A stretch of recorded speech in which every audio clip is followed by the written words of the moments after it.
Maria Bonneville. Present. Vito Imbassiani. Present. Adriana Padilla. Here. Ted Goldstein. Not here. Amar Kadan. Present. James De Benedetti. Here. Maheswari Senthil. Not here. Adrienne Shapiro. Here. Harlan Levine. Not here. Pat Levitt. Not here. Darius Lakdawala. Here. You. Christina Hartman. Not here. Kim Barrett. Present. Liz Boileau. Present. And Yael White.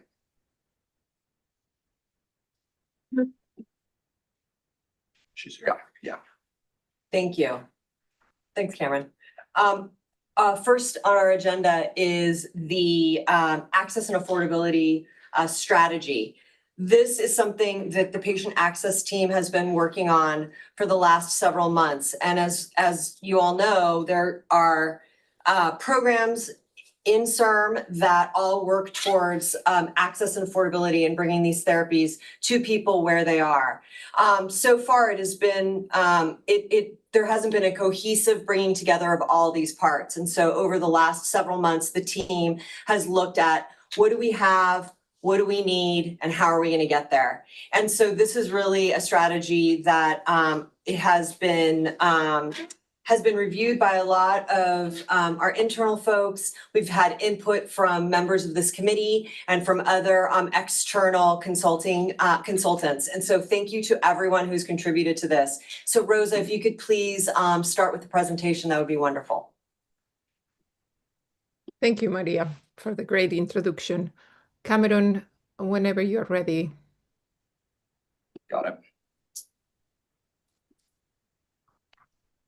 So as Maria was mentioning, the team, the patient access together in collaboration with the preclinical development and the clinical development teams have been working on this over the last few months in collaboration with our chair of the AAWG. Thank you, Maria, for your leadership and advice, as well as consultants and the members of this AAWG. Next slide.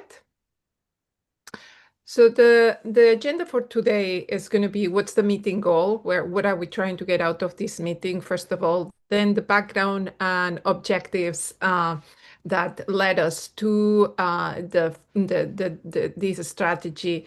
And then we will go one by one through the implementation plan on how do we intend to fulfill these objectives.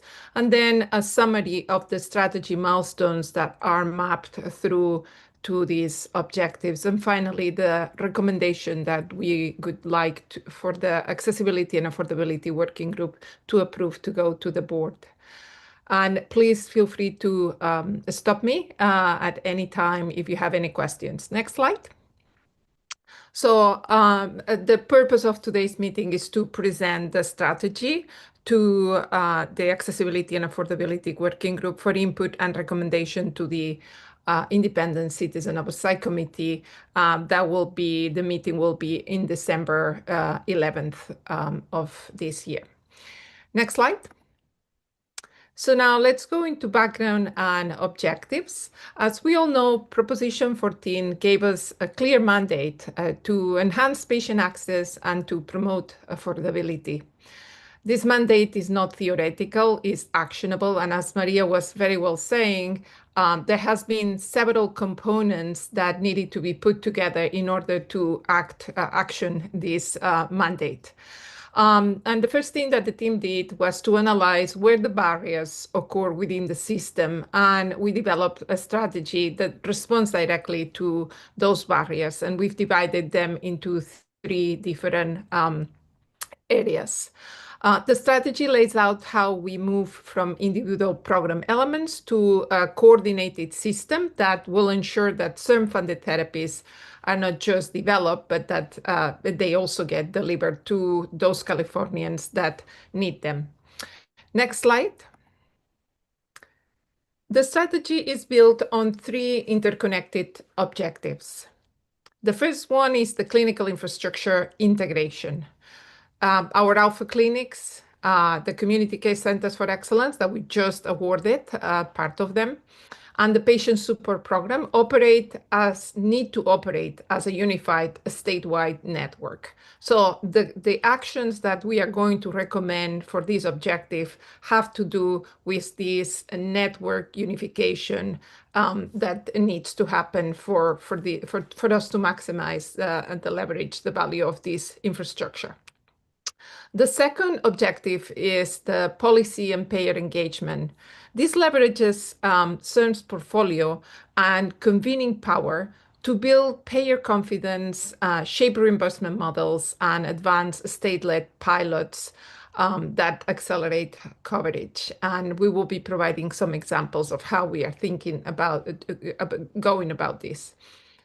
Third, the affordability and financial innovation embeds planning early to reduce or eliminate patient out-of-pocket costs and ensure coverage models so curative therapies are truly accessible to all Californians. We are going to get started with next slide. So what we are going to do now is we are going to go through these 3 objectives, and each one of the objectives has a goal. It has an action plan, and then it has some milestones, and that's what we will go one by one. Next slide. Our first implementation objective is about transforming our existing clinical programs into a unified statewide access network, as I was saying earlier. The goal is very clear, is to basically create a cohesive, performance-driven network that drives geographically distributed access of CIRM-funded clinical trials and also therapies once we get them, making the resulting treatments and cures broadly accessible to all Californians. This requires alignment and integration across the 4 pillars of our infrastructure, which are the alpha clinics, the community care centers for excellence, the patient support program, and the community-based partner organizations to accelerate trial startup, to eliminate geographic disparities, and ensure that Californians all across the state can receive these therapies. And this network is built through 4 integrated components that we will go through. Next slide. This slide shows how each component of our infrastructure contributes to a unified system that's designed for equitable access and accelerated delivery, and the actions that we propose to implement this unification and integration. First one is the alpha clinics. The action could be, and it's something that we are already doing, but it could be optimized to enhance operational performance of CIRM-funded trials, promoting coordination between the Clean 2 awardees and the alpha clinics to reduce operational bottlenecks for rapid enrollment of California patients. And as I was saying, this is already undergoing, it's just going to be optimized. The second is to deploy standardized metrics across alpha clinics, expanding and implementing uniform reporting for trial volume, enrollment diversity, retention, socioeconomic geographic reach to evaluate the impact of the alpha clinics and adapt CIRM's accessibility and affordability programs to better serve California patients. This is something that we will also be doing for the community care centers for excellence. So the alpha clinics have been undergoing. We are refining a little bit those metrics now. For the community care centers, we will have learned from the alpha clinics. We are implementing it from the beginning as we develop the milestones right now for the new awardees. So for the community care centers for excellence, the actions that we propose, the first one is partnership with the alpha clinics, establish structured referral standards and data sharing across community care centers and alpha clinics to create coordinated patient pipelines. The second one is a geographic expansion. So this could come later on. as this first set of community care centers of excellence will be already undergoing, but it could be to expand geographic reach of program through future funding. There's also the ask that we had that we are going to come with a plan for the first round of the CCCs. There were $10 million left on the table, and we've been asked to come up with a plan to figure out how to cover the north of the state, and that's something that could also be part of this. Early phase readiness. This is about building capacity at the community care centers to support IND enabling and first-in-human studies. And enhanced navigation and social support. This is about integration of navigation services that address social determinants, for example, transportation, housing instability, language, and other barriers that could reduce the barriers to participation and improve representation of populations that have been historically not been able to be included in the clinical research. The final action here for the community care centers for excellence is the deployment of standardized metrics across the community care centers in the same way that we were proposing for the alpha clinics. For the patient support program, the actions that we propose are to integrate with the alpha clinics and the clean tools. The ancillary support is something that, and our colleague Nimit Ruparel, who's presenting the PSP update after me, is going to actually go deeper into all of this. So I'm just going to enunciate very high level what is it that we are planning for this. But the ancillary support has to do with expanding to cover additional clinical trial costs to reduce barriers for underserved patients, and he will go into this. The outcome and equity training would be to measure and track patient referrals, demographics, and services used to evaluate the impact of the patient support program and adapt to how best provide patient support services to California patient populations. And finally, the fourth component of this objective of integrating the clinical infrastructure has to do with the community-based organizations. We are proposing an expansion of the program, and the first thing that we are going to have to do is a gap analysis and mapping. We need to compare some trial participants with California demographic distribution to be able to identify which are the underserved populations and geographies that are not yet covered by the community-based organizations that we are already working with through the Community Care Centers for Excellence. So this will lead to development of a program that will be a pilot to launch competitive awards for community-based organizations beyond the Community Care Centers for Excellence, prioritizing high-need regions identified in this gap analysis. The third component of the community-based organization expansion program is to collect data on outreach, referrals, trial enrollment, and equity impacts, also aligned with the metrics that we are implementing in the other programs. And finally is the coordination of the community-based organizations to align and coordinate them and standardizing educational and culturally relevant outreach materials. The goal ultimately is that by implementing all these actions from individual sites and programs to a coordinated statewide infrastructure built for equity and speed, we will be able to achieve the delivery of these therapies across California to all, not only those that live in close urban areas, but also those that are geographically distant or don't have economic, they cannot afford those therapies. Next slide. These are the measurable outcomes that demonstrate impact, not activity. We expect to see year-over-year increases in participation from underserved populations, showing that this infrastructure is actively closing equity gaps. By fiscal year 27-28, we hope to achieve 100%. It's no more or equal. It has to be, well, I guess, I don't think we can do more than, well, maybe we can. 100% of the Alpha clinics and the community care centers for excellence reporting standardized metrics annually by this time. It's actually just 100%. We need to modify that for the board meeting. The third thing is that we will have a statewide map identifying exactly where Californians can access trials and therapies, and we will expand our geographic coverage in alignment with the population need, not for with historical convenience. Finally, we will achieve consistency in outreach and engagement across the network, ensuring that no community is left behind simply because they are not connected to a major medical center. So this is the first objective.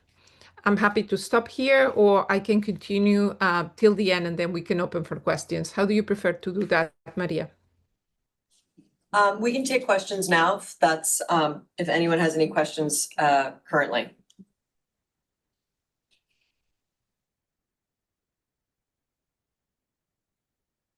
Okay, so why don't you continue, and then we'll go to the next part. Yeah, and there can always be questions about this at the end. So next slide. Our second strategic objective addresses one of the biggest barriers to patient access today, which is not the science, but the reimbursement. Payers are facing real uncertainty around the durability and long-term value of these therapies, which leads to inconsistent coverage decisions and delays in patient access. We believe that CIRM is uniquely positioned to change that as a steward of California's investment, and with visibility across the therapeutic development pipeline through our preclinical development, our clinical development.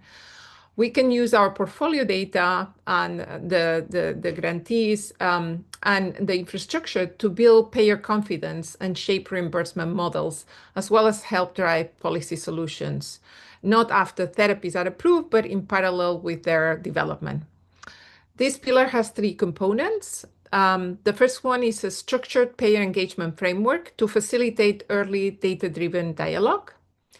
And this could be leveraging our portfolio and infrastructure, as I was mentioning. The second one is the California Cell and Gene Therapy Reimbursement Pilot to test new payment models in partnership with public and commercial payers. And the third one is policy advocacy to ensure equity and coverage, to ensure that equity and coverage are built into statewide systems. This is how we will ensure that curative therapies move from scientific breakthrough to real-world access for Californians. And just to say that these components are, we still need to, there's a whole function for the accessibility and affordability function at CIRM that needs to be developed so that we can actually, with a certain expertise, so that we can actually engage in all these three action components. Next slide. This slide outlines the proposed actions on how we could operationalize our payer engagement strategy. A lot of this actually has been driven all this time by our chair of the AAWG, by Maria. What we are proposing under this objective is a proactive approach to build payer readiness in parallel with the development of the therapies. First, through the structured payer engagement framework, we could initiate targeted engagement with public and private payers to address shared challenges such as durability evidence, long-term cost modeling, and budget impact. But we would do that using CIRM's portfolio as a foundation for data-driven dialogue. And we propose that we could convene technical evidence exchange sessions to review emerging outcomes and durability data, and to identify evidence gaps with these public and private payers early. And this framework would lay the groundwork for future reimbursement pilot models tied to CIRM-funded therapies. The second thing that we propose is supporting the launch of a California-based cell and gene therapy reimbursement pilot in partnership with a public payer to test scalable payment approaches that link costs to outcomes and distribute financial risks. And we could do that using real-world evidence emerging from our clinical programs. And the pilot could be in a specific disease therapy. Right now, Medi-Cal has the sickle cell disease reimbursement pilot. What we propose here is that we could work towards getting one for a CIRM-funded therapy, at least one. And third, through policy advocacy, we could work with the state agencies to align early life screening pathways with clinical infrastructure, ensure equity remains central under Proposition 14, and help shape policy options that can enable timely coverage once these therapies are ready for patient delivery. Next slide. If this strategy is approved, these are the outcomes that we aim to achieve to show impact over time. First, we could establish formal engagement channels with the public payer and at least 2 major commercial payers by fiscal year 28-29, creating these proactive pathways that we are talking about for coverage rather than waiting for reimbursement decisions after approval. The second thing that we propose to do is to support the launch of a California reimbursement pilot for cell or gene therapy by fiscal year 34-35. We hope that we would have this a little earlier, but if we think about the way that we've projected funds and how CIRM will be showing impact, we have about 6 years of funding plus the tail, which is about 4 more years, right? So fiscal year 31-32 is when the funding would end, and we could hope that we could start seeing therapies that have reached BLA and they are commercializing around like after that. So we are adding this date as the maximum time that we could have this California pilot for one of these therapies. Another expected outcome is that our policy advocacy work helps lead towards integrating early diagnosis and genetic screening pathways into trial enrollment to ensure that eligible patients, not just diagnosed patients, have access at the earliest possible point.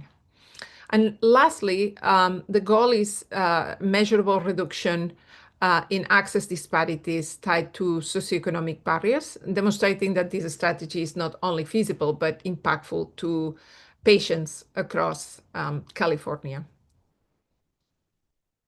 The third objective recognizes, and this is the last one, and then we will wrap up with like high-level milestones for each one of them.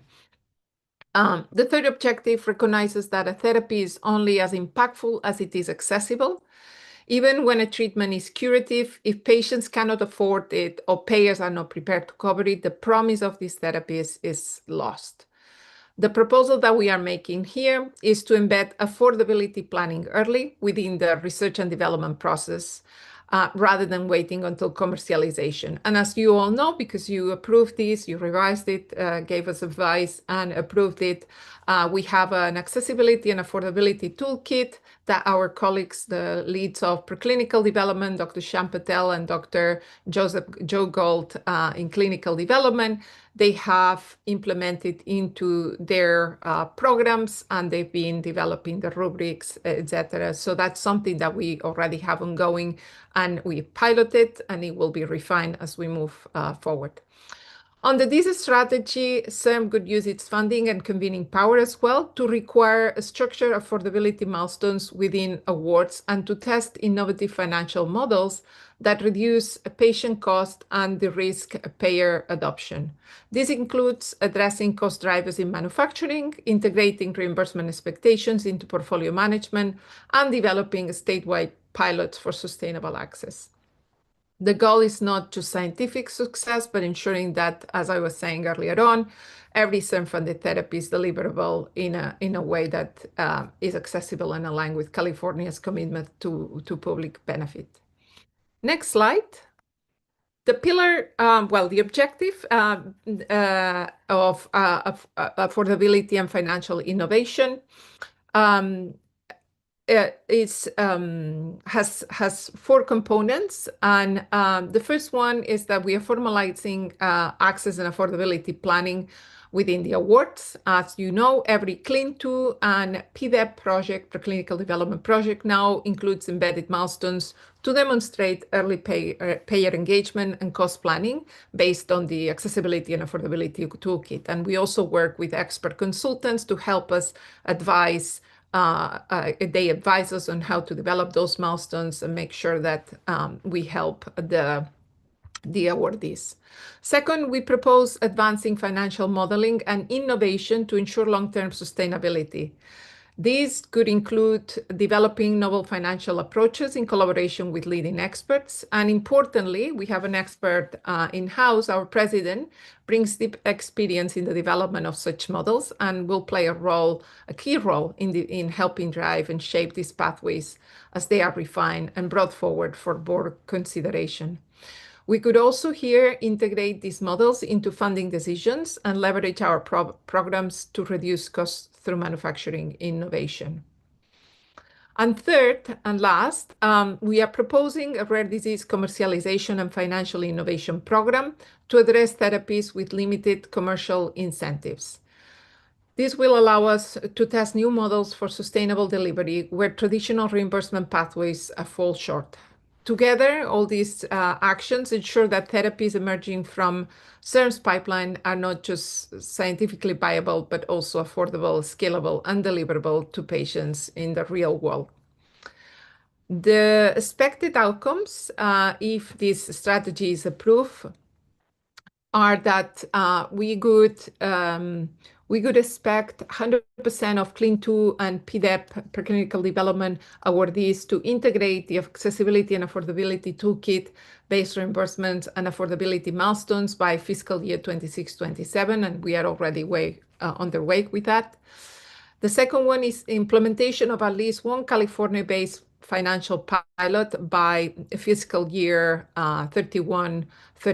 And this could be designed to test new affordability models in partnership with payers and build a blueprint for broader adoption. And long-term, the goal is sustained adoption of affordability frameworks by medical and commercial payers for therapies emerging from CIRM's pipeline.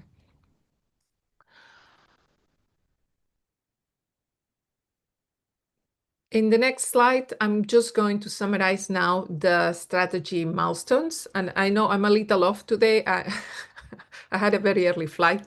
And you know, when your head buzzes, that's how. So the next slide, these are the near-term milestones that represent the foundational steps that we could take upon approval to operationalize this strategy over the next 2 fiscal years. And we've divided them in the objectives, but there is also one that's operational. Operational is what I was talking about at the very beginning. Our first priority is to finalize the internal, could be, if approved, to finalize the internal accessibility and affordability function governance structure to ensure accountability, clarity of roles, and coordination across programs. Accessibility and affordability function is not only patient access, it's preclinical development, it's clinical development, it's legal, it's communications, it's a lot of people, ultimately corresponding and mapping to the accessibility and affordability working group that advises and approves. For objective 1, we could implement standardized metrics across alpha clinics and community care centers for excellence and expand our reach to underrepresented populations by onboarding additional community-based partners that support engagement, referral, and enrollment. For objective 2, we could initiate payer engagement framework and first knowledge exchange session and this is all by fiscal year 26-27. And for the third objective, in terms of accessibility, affordability, and financial innovation, we expect to bring external financial modeling experts to deliver recommendations that will inform future pilots and ensure CIRM-funded therapies are positioned for sustainable access. And these early milestones are designed to build momentum quickly and establish alignment and begin generating the data that we need to guide the long-term decision-making. That's why this is near-term fiscal year 26-27, which is next year. Near-term, these are the long-term milestones. Looking ahead to fiscal year 34-35, these are the long-term milestones that this strategy is designed to deliver.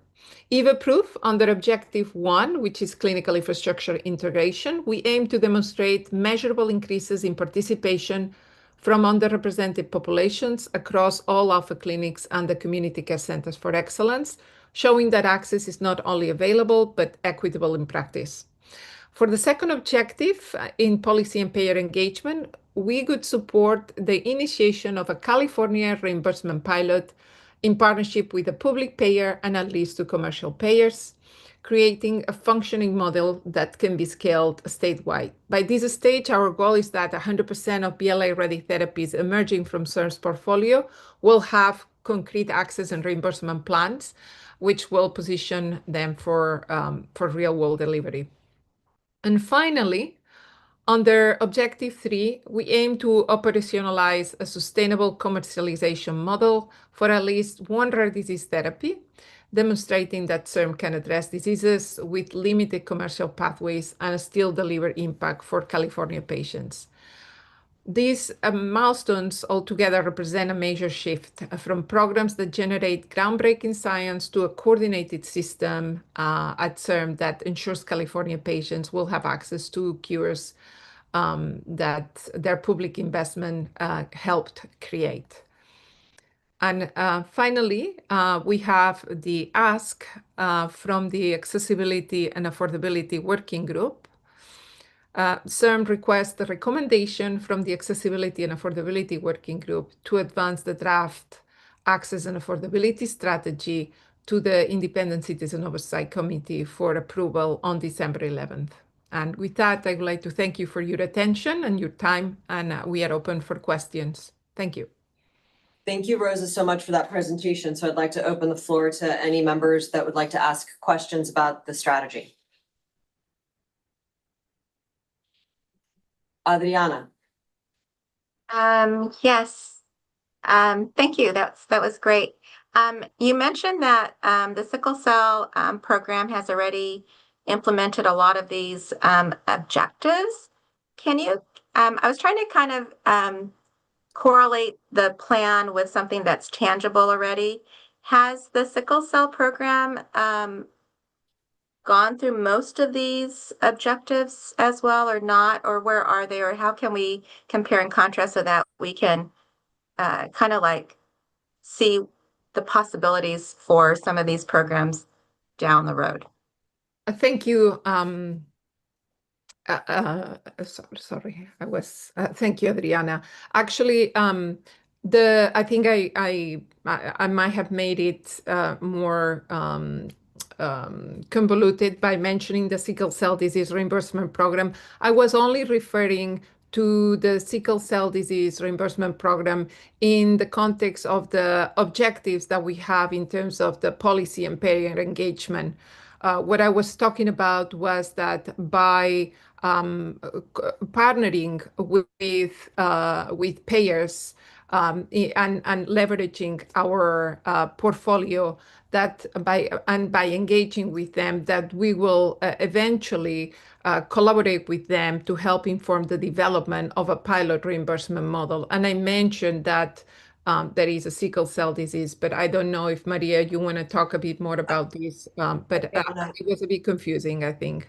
Adriana, CMS and the CMMI pilot program was developed with this because of the sickle cell cures that came on the market last year, and so or 2 years ago now, almost. Goodness.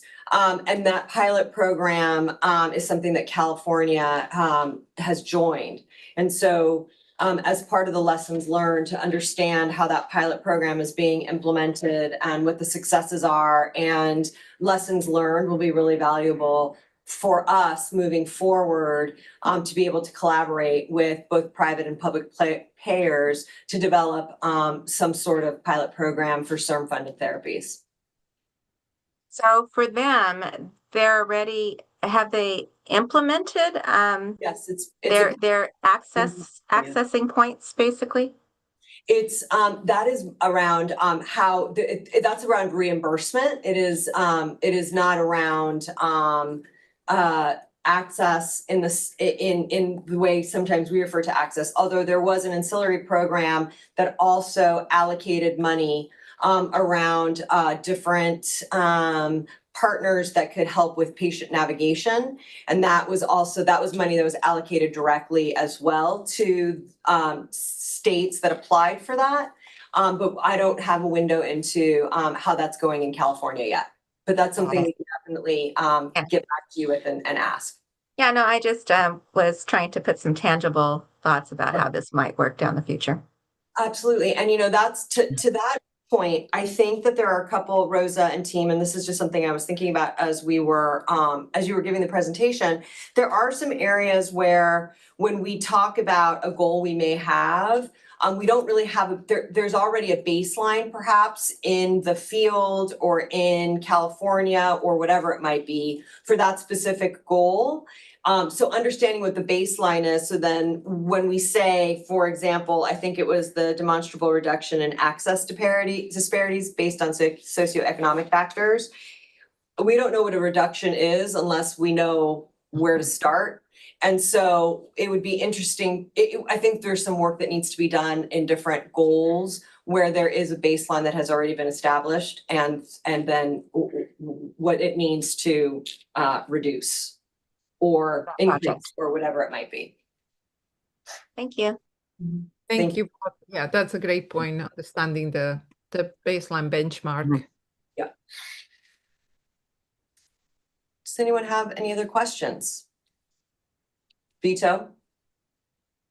Hi, thanks, Rosa. Very comprehensive. A question came to me. This was with respect to goal number 1, integrating access and affordability into the clinical infrastructure.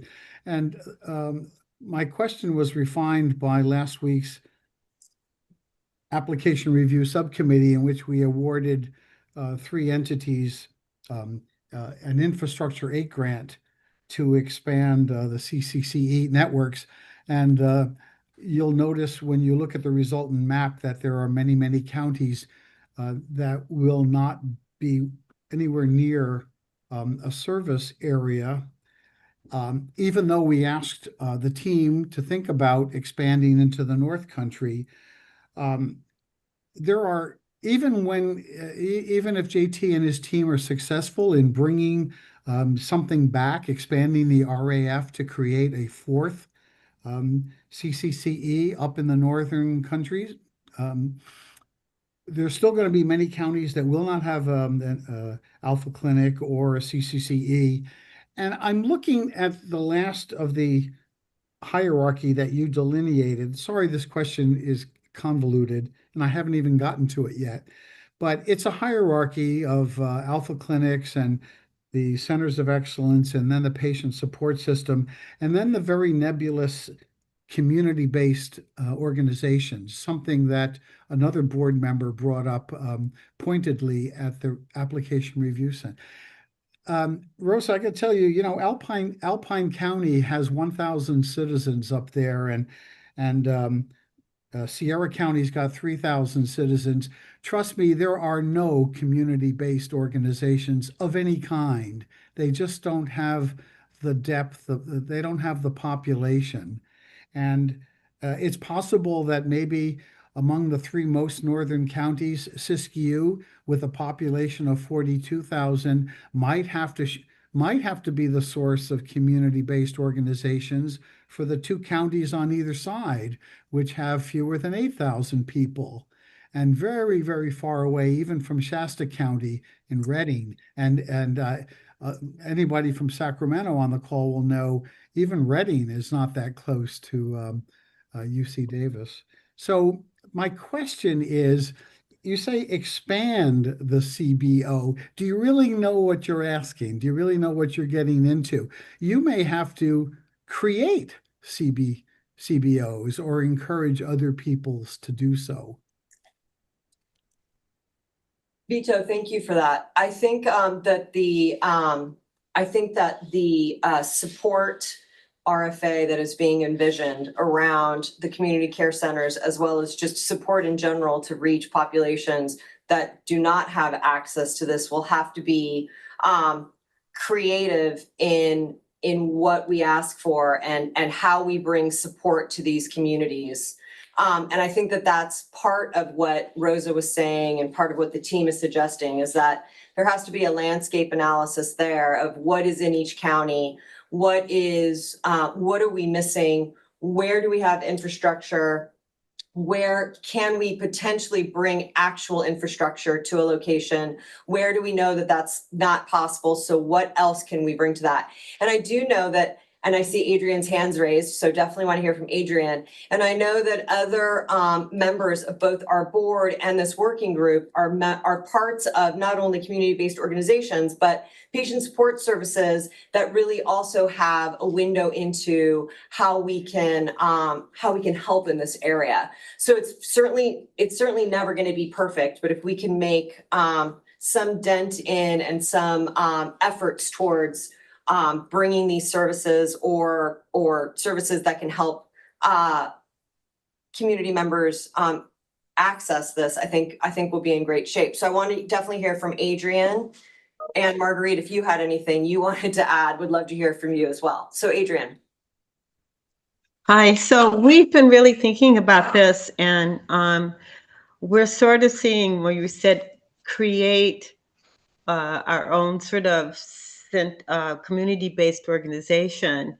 And one of the things that we're going to pilot here is or several smaller sickle cell organizations, right, who are come together and have as a big to talk about what's happening in terms of gene and cell therapy, how they can support people, and how do we, I don't want to say trickle down that support in education, but how we work together. The other thing we're thinking is maybe the opportunity here is to create, how can I put, community-based organizations around the concept of gene therapy and regenerative medicine cures, right? Rather than us being divided by diseases, which is mostly what's happening now. We're all divided by whatever rare disease that we're working. But it's definitely on our minds, and also looking at, again, the hub and spoke model. And I'll be really interested in seeing once we get the landscape done, right? The other thing is that what we're learning is although we've had 2 years, right, since approval, the uptake or the actual number of people actually going through the therapy is very low. And people in the beginning were the mindset was there were going to be all 100,000 of us in the community going for this.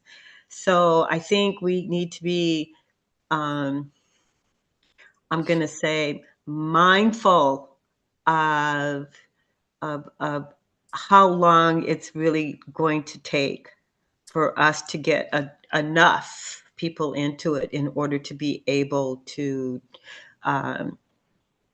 evaluate what it is that we're really putting together. I don't know if that makes sense, but at this point we've got 12, 13, 14, 15, maybe 12 people, in one area. Another one we have close to 30. So these numbers are low. Thank you, Adrian. And that's great. I think as Jeff Lomax will be working on this RFA, and so as he starts to do the analysis and works with the team, there'll definitely be opportunities to weigh in on your and to give us your experience and understanding of how you're doing it, and what makes sense and what doesn't, because we definitely we don't want to reinvent something, and we want to work together with others so that our efforts go farther. I think that just makes the most sense. So thank you for that. And then one other thing is we also are are really not surprised, but the actual length of time between actually entering the process and then going through, I mean, we're looking at 18 months, Sure. right? So again, just to be aware at least of what is happening right now. We hope that changes, but it's a very long process to even where you're getting in to get the things that you need. Thank you. I appreciate that. Marguerite. Hey, Maria, and thank you so much for inviting me to speak. And I want to acknowledge that, I'm very new to the board, and this is the first meeting I'm at, and I'm not a member of the team, but it's a topic that I'm very interested in. This kind of aligns with my advocacy work. And so I more had a question, and it might be kind of related to what Adrian was just talking about. Is there a consideration of what we might need to do to help people understand the value of participating in clinical trials, the education that they might need, and the understanding of what harms have been done in the past, frankly, with some marginalized communities, and that just still seems to me to be, I mean, weird. Like, we're all here because we believe in in this science, and we're excited about it. But I think some people are still very wary about, science in general and clinical trials. So that was just a question I had. Sure. Maria, That's you want me to definitely answer? come up in conversation a lot. And I was going to have Jeff answer that question. Yeah, thank you for that point. So as a lead up to the Community Care Centers of Excellence RFA, we did spend quite a bit of time in listening sessions, 3 of them throughout regions that were sort of desert, Central Valley. The trust theme, which you raised, is one that was predominant in every session. So it was consistent throughout those sets of conversations. I think where the audience, and the audience included, each of the sessions had community health workers and a number of participants who had very intimate touch points with these communities. And so they were really valuable. I don't want to quite say ambassadors, but they were valuable in the context of a listening session. I think the point that is particularly important to emphasize in terms of CIRM's portfolio and CIRM's effort is that we tend to be supporting treatments for which there is little or no alternative at this time. And so I think that point is particularly important because not all clinical trials are created equally. There are still clinical trials out there that are, one would say, maybe potentially marginal, or maybe not even, you have questions about. But when we got into the discussion about the types of diseases we treat, how they can often be conditions for which there are little or no other options, that seemed to, at some level, be persuasive or comforting in that context. But as you've indicated, there's still an education process to lead someone up to that point to bring forward that understanding. So I think we've heard that.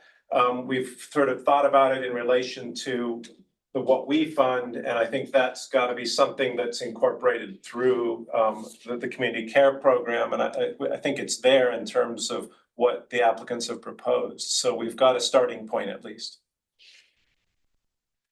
I just want to step in and say that we've really been looking at it because, of course, the slow uptake for us was really surprising.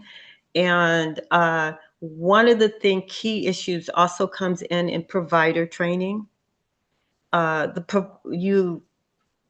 So you, as a patient, can go out and look up a trial, right?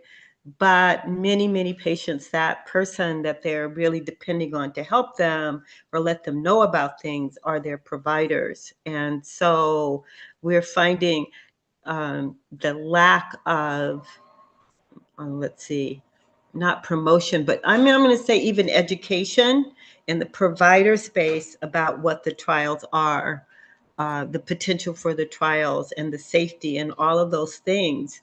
I think we really need to do a better job of that. It's one thing for me as a parent or a person living with the disease and saying, oh, I'm going to go find out, I'm desperate. It's another thing of having my doctors or providers say to me, oh, you know, be a proponent of clinical trials. So I would like to see us, you know, maybe we can talk about it later or some other point, but we really need to do, I think, more in terms of provider education. Thank you, Adrian, and definitely, I think that's something Jeff is looking at and would definitely benefit from hearing more from you. So thank you. Amar? Thank you. It's not a question, but a quick comment to thank the team on this very comprehensive strategy. I could not think of a better use of the taxpayer money in the state of California. It's very robust. And as I said before, I'll be more than happy to help in any way or shape beyond just this meeting. But it's really amazing to see the focus on clinical aspects, on policy aspects, and then on financial aspects. So thanks a lot and kudos to the team for this work. Thank you. Thank you very much.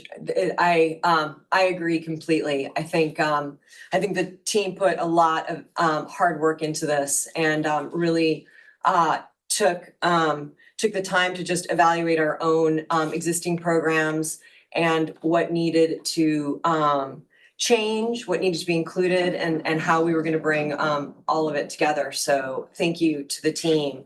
And this is also just a reminder, this is a living document. There are things in the there are aspects of the strategy that may or may not work. We may need to course correct. And I think it's important that we all know that this is sort of uncharted territory insofar as bringing all of these things together, especially for CIRM. So I appreciate the effort that everyone has made. Are there any other comments or questions from the board or for the working group? Are there any public comments? Don't believe so. So what I would like to do is ask for a motion that the AAWG recommend the draft access and affordability strategy for consideration to the ICOC. So moved. Second. Thank you, Kim. Thank you, Adriana. I'll ask for any other public comment. Then Cameron, can you call the roll for the vote? Absolutely. Do we just call the people here or do we call Yes, everyone? call everyone and then because then it would be. Marie Bonneville, Yes. Vito Imbastiani, Yes. Adriana Padilla, Yes. Ted Goldstein, not here. Amar Kadon, Yes. thank you. James DeBenedetti, Yes. Mahswari, not here. Adrienne Shapiro, Yes. thank you. Harlan Levine, not here. Pat Levitt, not here. Darius Lakdawala, Yes. thank you. Christina Hartman, not here. Kim Barrett, Aye. thank you. Liz Boylo, Yes. thank you. And Yael White. Yes. Thank you very much. That's everyone. Thank you so much. So the next item on our agenda is an update on our patient support program. Nimit, when you are ready to start, please feel free.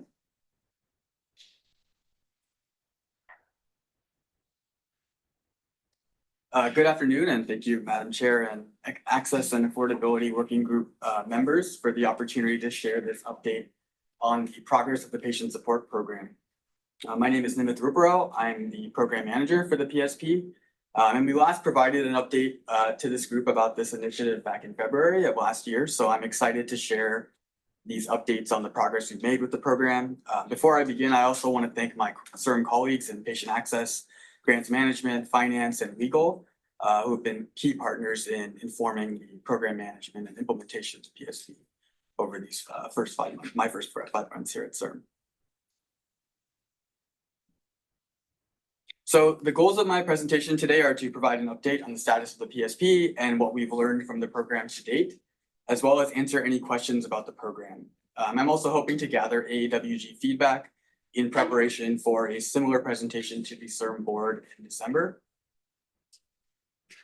So today we're going to cover a little bit of background around the PSP and then dive into the program implementation timeline, review our current status and learnings from our pilot, and then talk about where we're going next with the program. So as a quick reminder, PSP was developed as a way to efficiently distribute funds from the Patient Assistance Fund per Proposition 14, which states that royalties that accrue to CIRM from funded research should be deposited into a patient assistance fund that should be used to reimburse research patient participants for qualified costs. And in Proposition 14, this was further defined to include things like travel and associated lodging, childcare, meals, and other expenses that are incurred by patients as a result of participating in funded trials. The PSP is also tied into CIRM's Strategic Allocation Framework, SAF, goal number 5, which relates to strengthening our clinical infrastructure connectivity to ensure enhanced referrals, enrollment, and retention of California patients in clinical trials. So as a quick reminder on the funding sources for this program, as I mentioned earlier, the Patient Assistance Fund created by Prop 14 is a dedicated fund set aside for use by eligible California residents enrolled in CIRM funded trials, and it currently has about $15.6 million in it.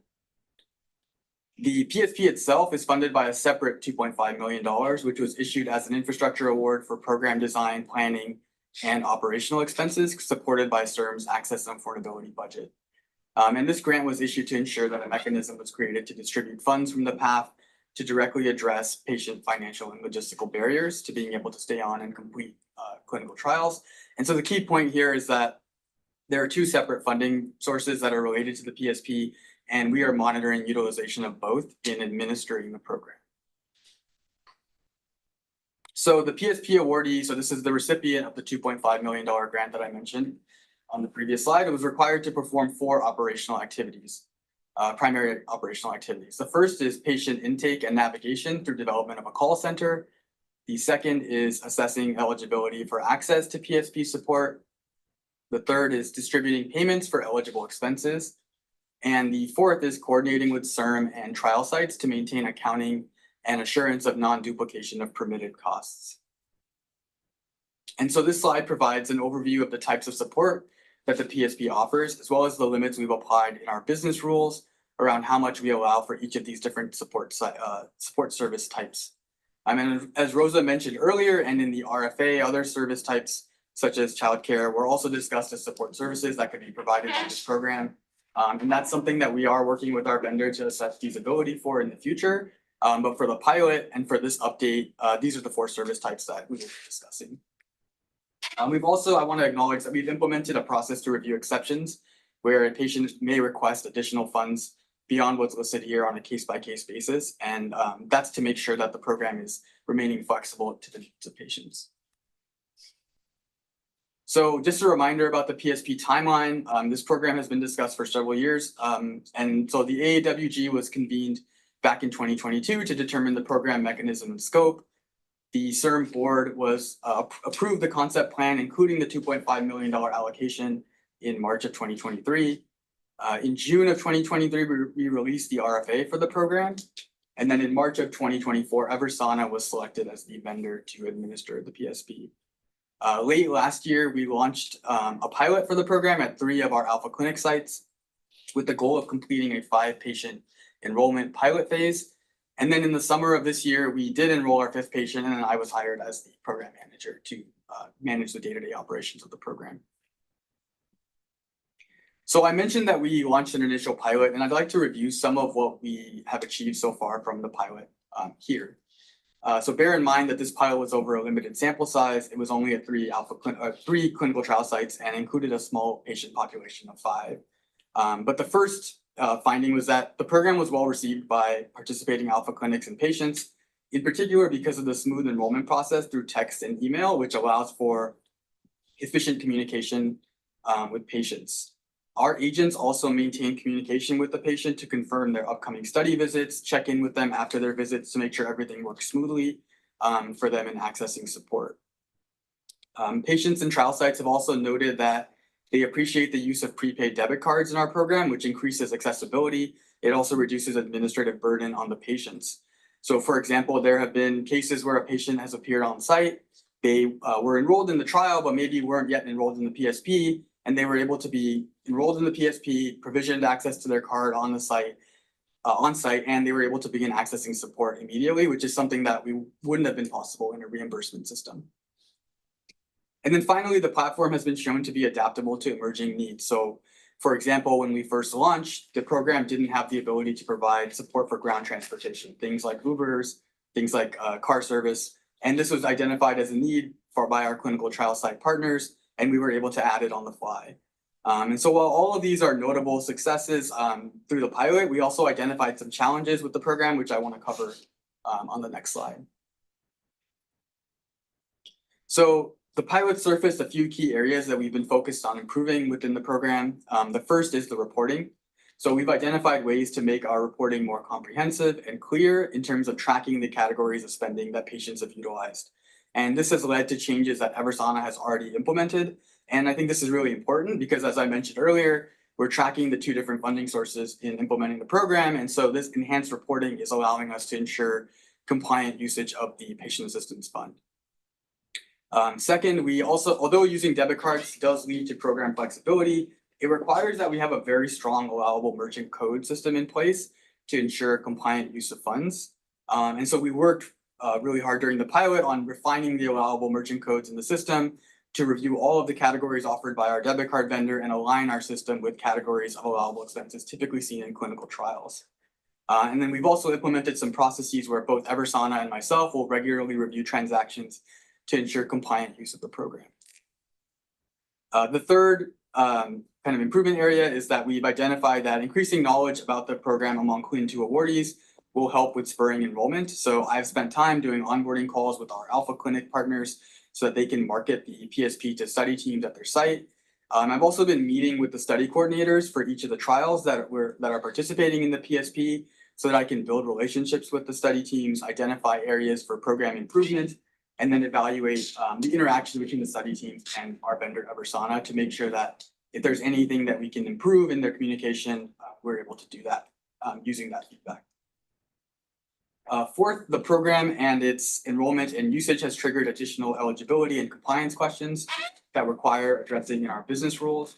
So these are questions like, when can a patient be considered a California resident for purposes of PSP eligibility, or would we support a patient who initially resided in California but moved outside of California?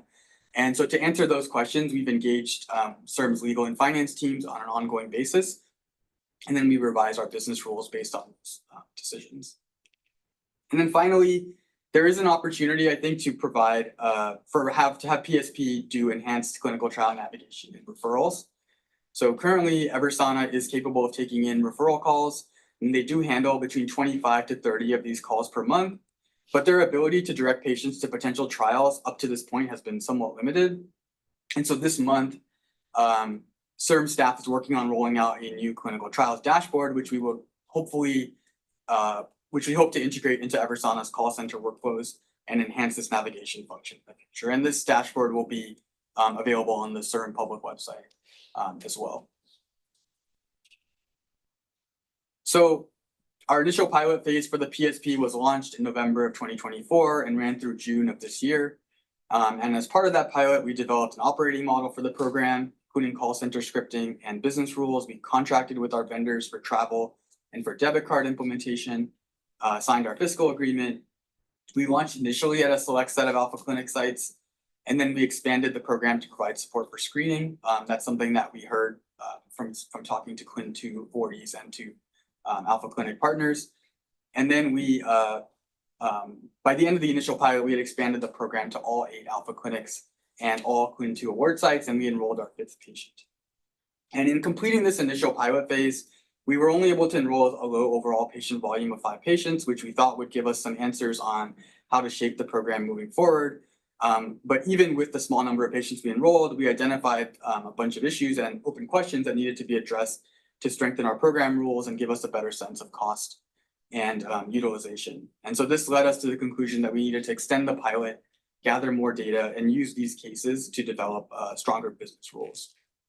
So in July, we decided to run the pilot for an additional 6 months to give us some time to do some of that targeted marketing to the alpha clinics, to the Quin2s, to increase enrollment, accrue more usage of the program, strengthen our program reporting and clinical trial navigation capabilities, and have Eversana implement some requested reporting changes and also some process improvements. So for example, they have launched an email inbox so that they can more efficiently communicate with the trial sites and with the patients, which I think has been really well received by our trial site partners. And so the goal of this expanded pilot was to increase overall enrollment, gather more data on costs and utilization, and strengthen overall program integrity, and enhance our business rules and reporting. And so far, we have accrued more enrollment. So this extension appears to be working. We now have about 15 patients and counting, and this increased utilization of the program has allowed us to strengthen our business rules in a way that ensures that the program is operating in an efficient and compliant way moving into the future.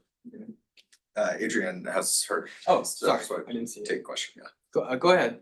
Thank you. So I just wondered, so I'm looking at compliance and things. So are the enrollees responsible for paying taxes and reporting the funds that they are allocated through the program?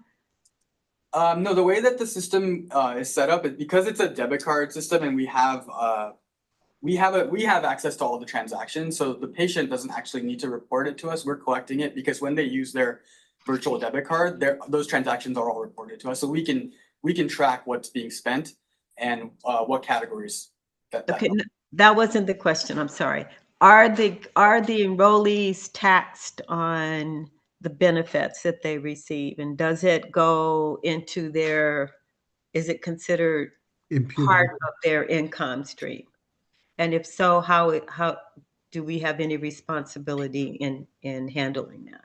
So Adrienne, when the enrollee receives an amount from the program beyond a threshold, I don't know off the top of my head what that threshold is. Somewhere on the order of $700 is coming to mind, and Alex is shaking her head, and she tends to know these things far better than I do. So in that range, they will receive a W-2 from the program. Okay. And then it is then incumbent on the recipient of those services to file in accordance with the IRS rules. Okay. Yeah, sorry, that I misinterpreted. It was the 1099 form does get issued. Sorry, 1099. Yeah, the 1099 form does get issued by our vendor. Okay. Yeah, sorry about that. Go ahead. Kim, I think, has a question. Yeah, just to follow up on Adrienne's very important question. So given the patient population and perhaps these people will not be filing, a detailed tax return, would they have the opportunity to offset that taxable income with the actual expenses? And how much education are you going to be able to provide to people as to how to limit that liability? Because it's not much of a benefit if they suddenly get a huge tax bill associated with it. Or it puts them over a certain amount of limits and puts their monthly support system in jeopardy. So to us, we think $700 isn't a lot, but to the government, it could mean quite a bit. Yeah, so the short answer is we do not have a remuneration policy for the patient. That is nice. Now, keep in mind though, only a limited portion of the services provided under this program are provided through the debit card. A number of the services are prepaid services such as lodging and transportation. And I'm actually blanking on, I'm not sure if if those services count as income, because they're not coming in as income, their support is provided as part of being in the trial. So I'll stop there because I may not be getting this exactly right, but my understanding was that the tax statement is in relation to debit card funding that they've been provided, not the entire package of services. That's the point I'm trying to make, but we'd have to clarify that. I think that's something that we can definitely look into so that we can have those answers to this group as well as to the board. Yeah.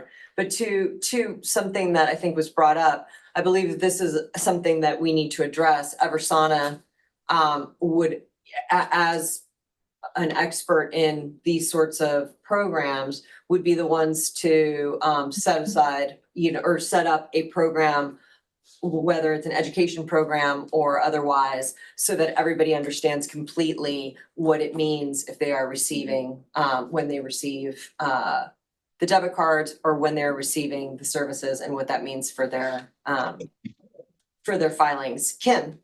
I rather suspect that unless this is reconciled with appropriate receipts, even if it's a prepaid service, it would still count as taxable income. If my university books a flight for me, I still have to come back and show that I actually took the flight. Otherwise, it goes in my taxable income. Thank you. Agreed. Marguerite?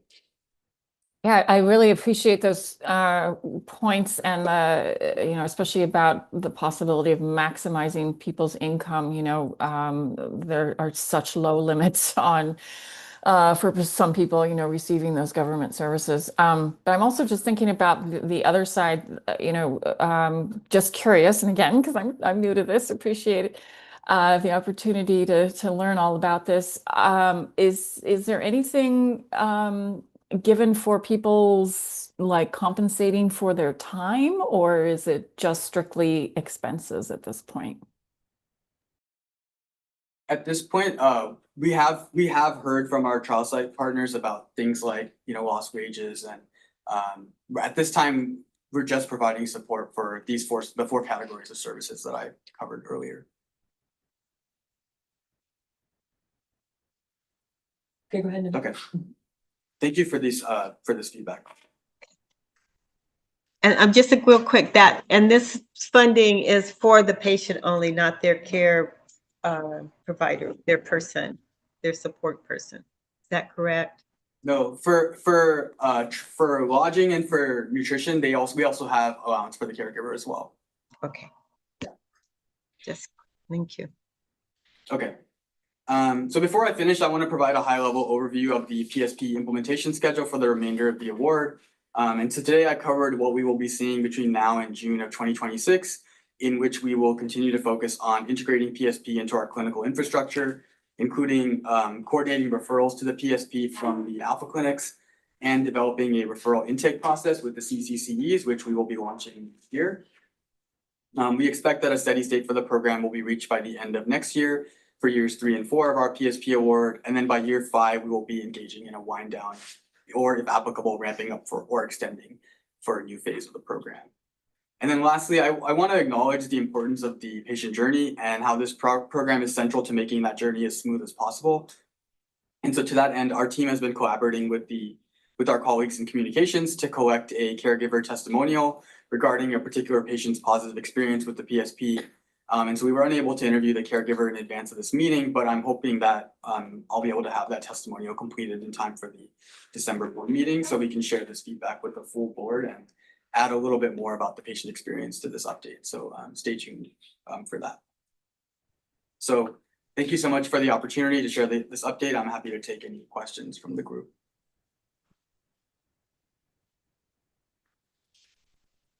Does anyone have any questions?